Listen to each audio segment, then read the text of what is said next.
Hello guys, আজকে আমরা যাবো শাপলা তুলতে। আর এরা দুজন শাপলা তুলবে।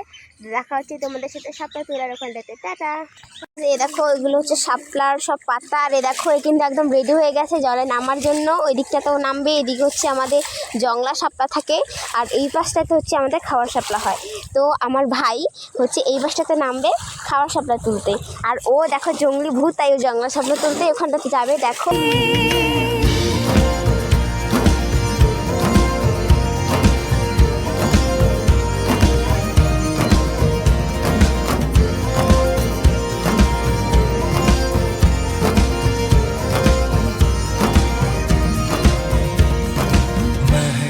सी हवाओं में चले हैं हम कहीं, हम जो चाहे दिल को वो पता है।